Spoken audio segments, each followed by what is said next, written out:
우린 계속해서 창세기를 보고 있습니다. 창세기를 봤죠. 우리가 지난주에 할례에 대한 그 부분을 봤습니다. 왜 할례를 예수님이 이렇게 해서 예수님이 붙어가지고 하나님이 왜 할례를 이스라엘 백성에게 받으러 가셨죠?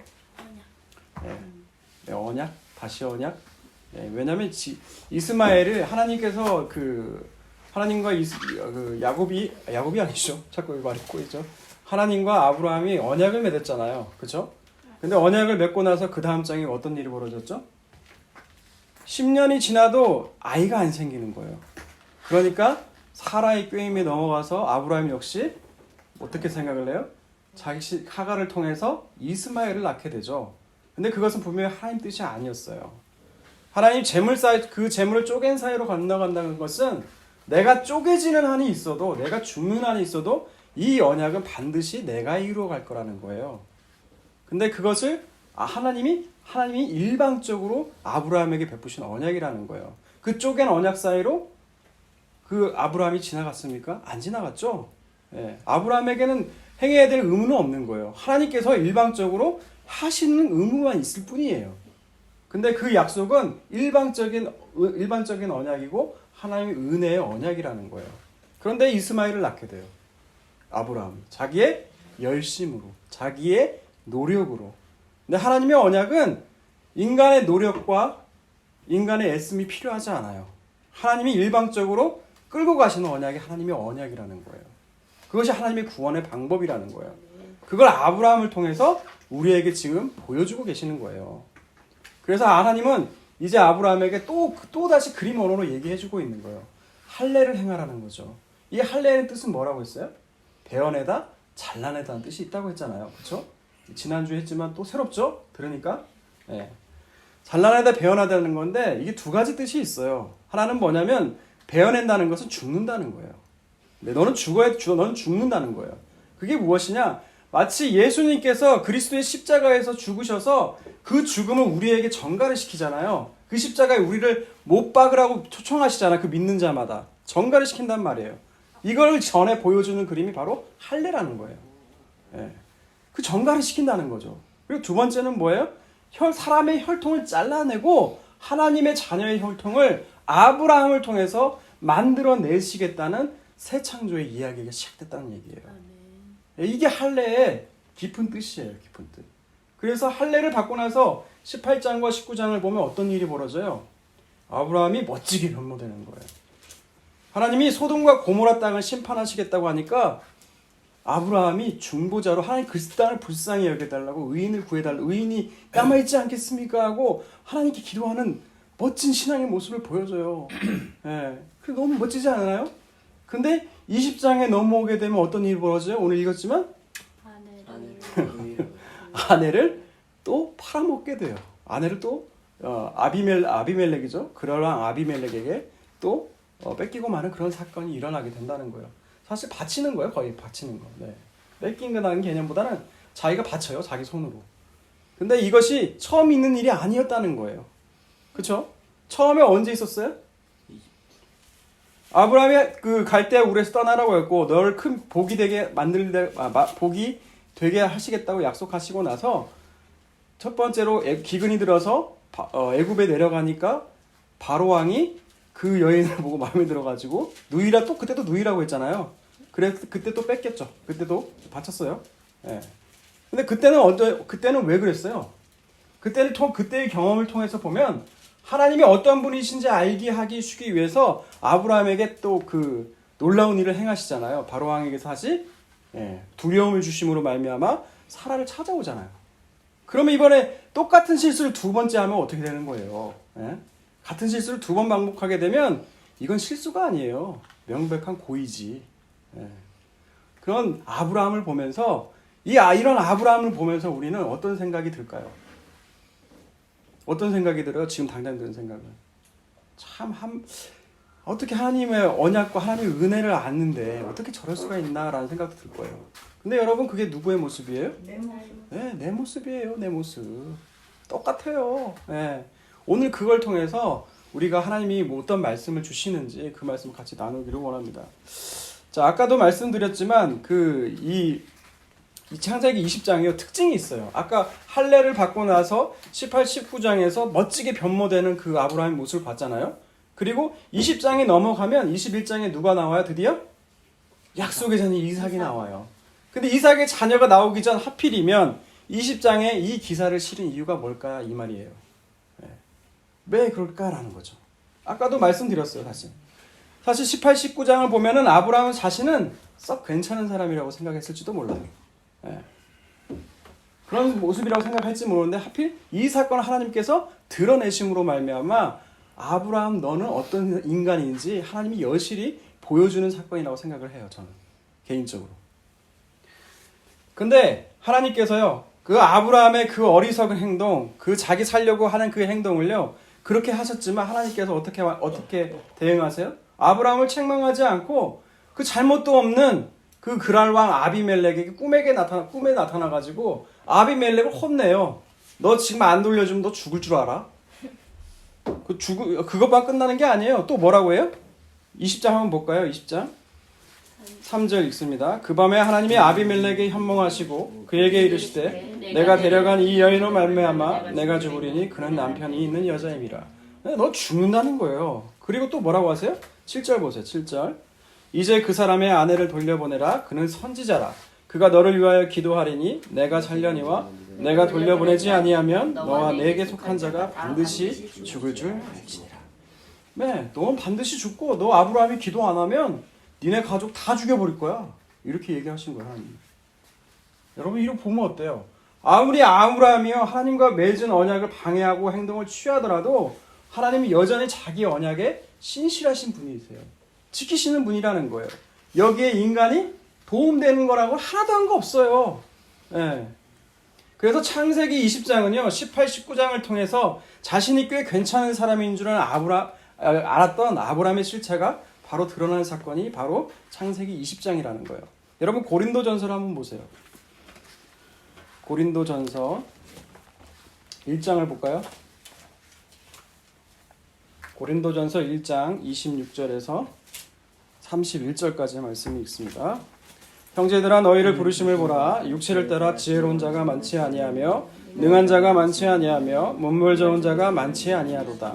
그러나 하나님께서 세상의 미련한 것들을 택하사 지혜 있는 자들을 부끄럽게 하시려고 하시고 세상의 약한 것들을 택하사 강한 것들을 부끄럽게 하셨으며 하나님께서 세상의 천한 것들과 멸시받는 것들과 없는 것들을 택하사 있는 것들을 폐하려 하시나니 이는 아무 육체도 하나님 앞에서 자랑하지 못하게 하려 하심이라. 너희는 하나님으로부터 나서 그리스도 예수 안에 있고 예수는 하나님으로부터 나와서 우리에게 지혜와 의로움과 거룩함과 구원함이 되셨으니 기록된 바 자랑하는 자는 주 안에서 자랑하라 함과 같게 하려 함이라. 아멘. 여러분 고린도 교회는 문제가 많은 교회였어요. 서로 잘났대요. 근데 고린도 그 바울이요 폭로하는 거예요. 니들이 잘나면 얼마나 잘났냐는 거예요. 하나님의 택하심은 미련한 자를 택하시고 천한 것들을 택하시고 너희가 멸시받는 것들이었는데 이런 것들을 하나님 육체대로 자랑하는 것들을 폐하려고 하셨다는 거예요. 근데 그 목적이 뭐라고요? 아무 육체도 자랑하지 못하게 하셨는데 이것은 왜 그렇게 됐냐? 너희가 하나님부터 나와서 그리스도 예수 안에 있고 예수는 하나님부터 나와서 우리에게 뭘 주셨다고요? 지혜와 의로움과 거룩함과 구원함이 되셨다는 거예요. 아멘. 여러분 이게 우리 하나님이시라는 거예요. 사람은 두 가지 빠지면 안 돼요. 너무 교만해서도 안 되고요. 너무 자기 자신을 낮춰서도 안 돼요. 하나님은 우리를 그렇게 만드셨다는 거예요. 우리 그렇게 이끌어 가신다는 거예요. 오늘 말씀 본문 1절을 한번 보겠습니다. 창세기 돌아와서요. 1절을 보겠습니다. 오늘 말씀 1절 읽습니다. 시작. 아브라함이 거기서 네게부 땅으로 옮겨가 가데스와 술 사이 거리를 걸어가며. 아브라함이 거기서 떠났대요. 거기가 어딜까요? 18장 1절을 보면 원래 있던 곳이 마므레였어요. 마므레 숲 가운데 있었는데 19장 27절과 28절을 볼까요? 20장 사건 전에 어떤 일이 벌어졌는지 27절과 28절 읽습니다. 시작. 아브라함이 그 아침에 일찍이 일어나 여호와 앞에 서 있던 곳에 이르러 소돔과 고모라와 그 온 지역을 향하여 눈을 들어 연기가 온기가마의 연기같이 치솟음을 보았더라. 예, 소돔과 고모라가 심판을 받을 때 하나님이 아브라함을 끌고 소돔과 고모라의 심판을 광경을 보게 하셨어요. 심판하는 것을. 그러면 아브라함 마음에 어떤 마음이 들었을까요? 아마 두려웠을 거예요. 사람들 비명소리 지르지, 아이들 비명소리 지르지, 아마 두려웠을 거예요. 이 하나님 너무 두렵다, 무섭다라는 모습도 들을 수도 있겠어요. 그리고 나서 자기 집으로 간 거예요. 마므레 있던 곳, 마므레라는 곳으로. 그러면 어떻게 나와야 되느냐? 하나님이 이렇게 굉장하신 분이구나 라고 생각해서 하나님 경외함으로 가야 되는데 아브라함이 어떻게 했어요? 떠났다는 거예요. 어디로 떠났어요? 그랄로 갔다는 거예요. 그랄이 위치가 어디냐면요, 애굽으로 가는 길목에 있는 데가 바로 그랄이라는 데예요. 애굽은 성경에서 세상을 의미하거든요. 아브라함이 자기가 안전하게 살고 싶어서, 그리고 좀 잘 살고 싶어서 어디로 갔냐? 그 심판의 모습을 보고도 그랄로 갔더라는 거예요. 근데 그 지명을 소개하고 있어요. 뭐라고 나와 있어요? 가데스와 술 사이라는 거예요. 성경에서 지명이 이렇게 구체적으로 나올 때는 의도가 있다는 거거든요. 이 가데스라는 것은요, 거룩한 샘, 샘물이란 뜻이에요. 오아시스가 있는 물이 풍성한 곳이 바로 어디냐? 바로 가데스라는 곳이에요. 우리가 익히 알고 있는 것은 가데스 바네아라고 여러분 혹시 아세요? 나중에 출애굽할 때 이스라엘 백성이 그 샘이 있는 곳에서 충분히 쉬었다는 곳이 바로 여기서 머무르면 좋겠다는 곳이 가데스 바네아거든요. 그만큼 안전하고 거처하기 참 좋은 땅이라는 거예요. 그리고 술은 무슨 뜻이냐면 성벽, 벽이라는 뜻이에요. 둘 다 어떤 이미지를 줬냐? 사람들이 머물기에 참 좋은 곳, 편안하고 안전한 곳, 아브라함이 이런 곳을 추구했다는 거예요. 예. 자기가 그 소돔과 고모라의 심판을 보면서 두려워가지고 안전한 곳을 찾아갔다는 것이죠. 여러분, 안전한 곳이 어디 있어요, 세상에. 예. 이 땅도요, 우리나라도 뭐 이렇게 지진으로부터 안전하다고 했는데 어떤 일이 벌어져요? 지진이 나잖아요. 지진이. 그나마 전주가 그나마 자연재해로부터 적다고 하는데, 예, 그때 지진 났을 때 전주도 지진이 울렸거든요. 여러분, 이 땅에 안전한 곳 아무도 없어요. 예, 어디에 있을 때 우리가 비로소 평안을 느껴요? 예수님 안에서. 우리가 하나님 품에서 떠나면 여러분 안전하지 않아요. 어디 가나 다 위험한 곳이거든요. 네, 하나님은 자신의 백성을요 이렇게 놔두시지 않는다는 거예요. 자신이 있어야 할 곳에 있지 않으면 하나님이 어떻게 해서든지 그 선택한 주님의 백성을 끌고 오신다는 거예요. 질병을 주실 수도 있고요, 갑자기 망하게 하실 수도 있어요. 어떻게 해서든 자신의 백성을 구원해내신 하나님이 바로 우리 하나님이시라는 거예요. 여러분, 이렇게 안전과 편안과 이런 걸 추구하는 아브라함에게 어떤 일이 생겨요? 11절 한번 볼까요? 11절 읽습니다. 시작. 아브라함이 이르되 이곳에는 하나님을 두려워함이 없으니 내 안을 말미암아 사람들이 나를 죽일까 생각하였음이요. 예, 사람들의 칼을 두려워했다는 거예요. 사람들의 칼을. 예, 아브라함 그랄 왕이라는 것은, 그랄 왕 아비멜렉은 그랄 왕에 대한 호칭이에요. 여러분, 이거 이 사람 이름 아니에요? 마치 이집트 왕 왕을 바로라고 부르듯이 그랄 왕을 아비멜렉이라고 불렀어요. 예. 이 아비멜렉 사람들, 그랄 사람들을 두려워했다는 거예요. 그 칼을. 근데 사실 고증해 보자면 아브라함에게도 병력이 있었어요. 여러분 기억하시죠?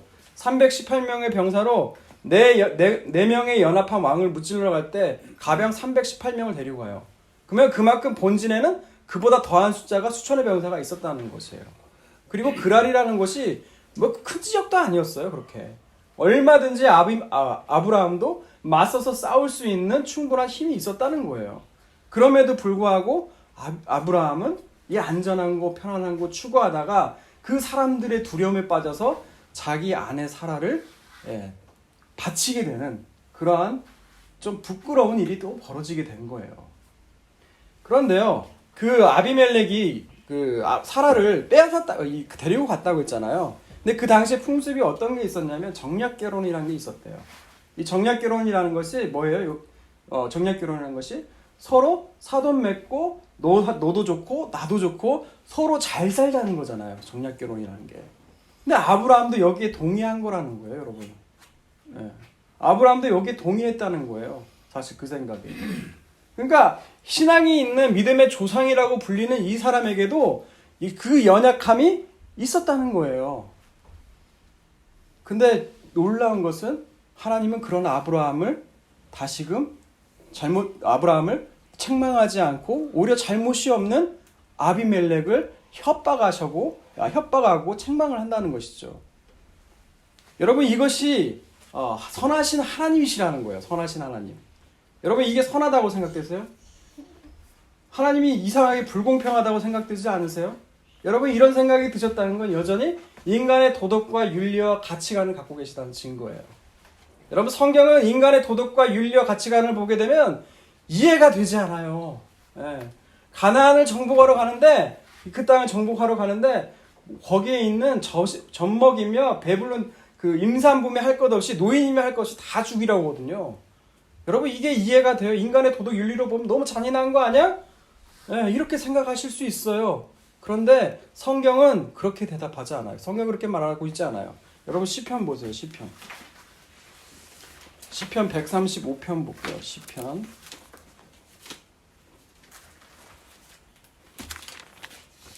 135편 3절을 한번 읽어보실래요? 3절. 여호와를 찬송하라. 여호와는 선하시며 그의 이름이 아름다우니 그의 이름을 찬양하라. 네, 선하시대요. 하나님이 아름답고 선하시다는 거예요. 근데 그 근거를 뭘로 드냐면요. 8절을 보세요. 8절. 그가 예굽의 처음 난 자를 사람부터 짐승까지 치셨도다. 예굽이여 여호와께서 내게 행한 표적들과 징조들을 바로와 그의 모든 신하들에게 보내셨다. 그가 많은 나라를 치시고 강한 왕들을 죽이셨나니 곧 아모리인의 왕 시온과 바산 왕 옥과 가나안의 모든 국왕이로다. 네, 여기도 나와 있잖아요. 이렇게 하신 게 하나님의 선하시다는 거예요. 젖먹이를 죽이시고 모든 왕들을 이스라엘에게 주시기 위해서 다 소멸한 것이 하나님이 그게 선하시다는 거예요.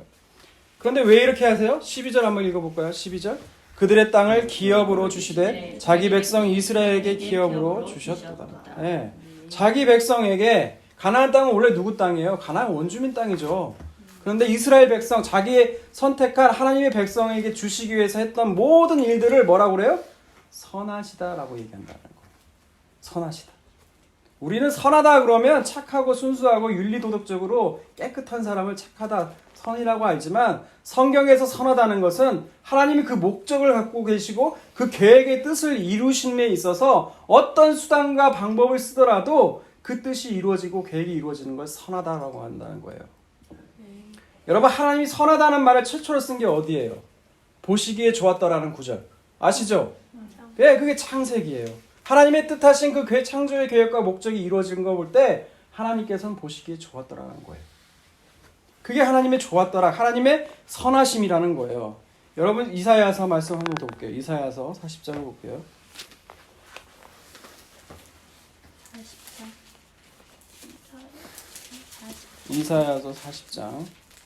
몇 장? 이사야서 40장이요.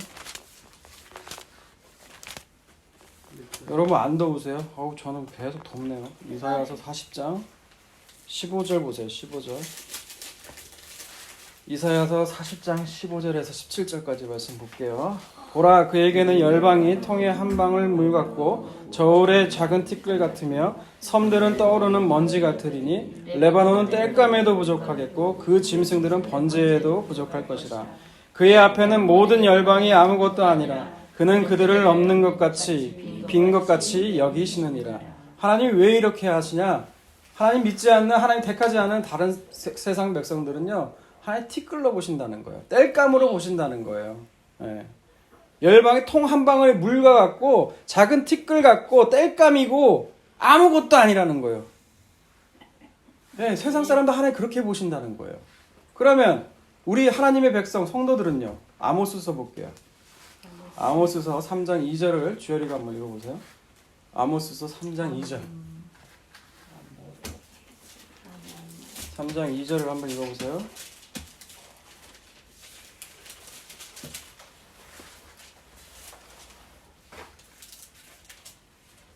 내가 땅의 모든 족속 가운데 너희만을 알았나니 그러므로 내가 너희 모든 죄악을 너희에게 보응하리라 하셨나니. 아멘. 하나님의 관심은 오직 자기의 백성만 있다는 거예요.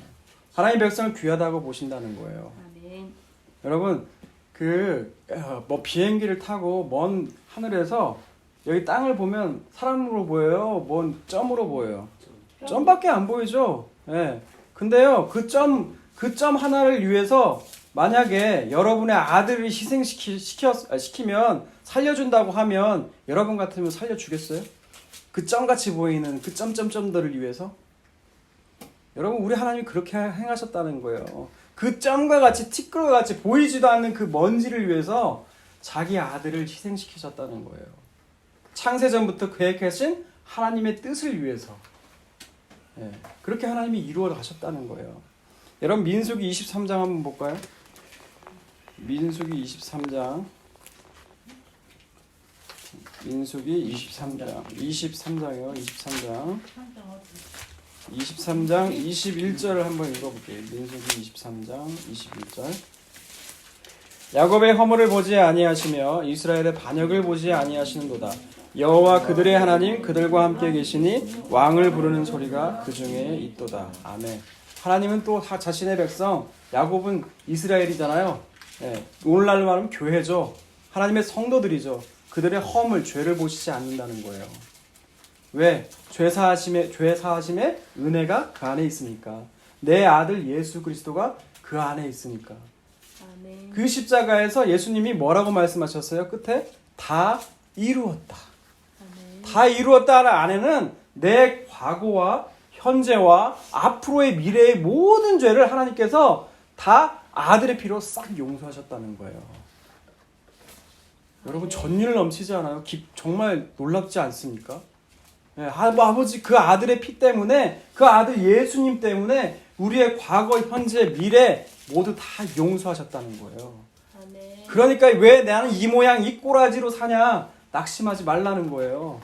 하나님께서 그 편편없는 아브라함을 믿음의 조상으로 세우시고 그 언약을 바깥으로 나가려고 할 때마다 끌어오신 것처럼 하나님은 지금도 그렇게 역사하신다는 거예요. 아멘. 그리고 우리 안에는 그 자유함과 기쁨과 소망이 있다는 거예요. 예, 여러분 이런 것만으로도 우리가 얼마나 감사할 수 있어요. 그렇지 않나요? 저만 그렇게 생각하나요? 여러분 이렇게 하나님은 이런 분이시라는 거예요. 하나님 이런 편파적으로 자신의 선택한 백성을 그렇게 사랑하신다는 거예요. 이게 선하신 하나님이세요. 그렇다면 여러분 우리는 어떻게 살아야 돼요? 우리는 어떻게 살아야 돼요? 네? 그 은혜를 기억하면서 감사하면서 찬송하면서 그 하나님께 순종으로 나아가야죠. 아멘. 네. 그게 은혜 받은 백성의 태도죠. 저는요 그 마음을요 돌아온 탕자 얘기 누가복음 아시죠? 21장인가? 그 집 나간 아들이 나중에 온갖 고생을 하고 돌아오면서 언제 그 아버지가 문 곁에 나와 있다가 그 아들을 보고 달려나가잖아요. 그냥 가는 것도 아니에요. 신발도 안 신었어요. 버선발로 그냥 뛰쳐나가는 거예요. 그 아버지가. 왜? 그 아들 때문에. 그 아들 찾아왔거든요. 그리고 어떻게 해요? 덜컥 안아버려요. 이 아들 잘못했다는 말도 안 했어요. 근데 그 아들이 나중에 뭐라고 말을 해요? 내가 아버지와 그 하늘 앞에 내가 죄를 지었다고 그때 고백을 하잖아요. 그렇죠? 그럼 이 아들은 앞으로 어떻게 살 것 같아요? 그 아버지의 그 사랑을 안 이 아들은 어떻게 살 것 같아요? 이 아버지가 하는 말이라면 이제 순종할 거라는 거예요. 네. 여러분이 그렇게 살아야 된다는 거예요. 아멘. 그렇게 살아가시는 저와 여러분이 다 되시기를 주님의 이름으로 축복합니다. 아멘.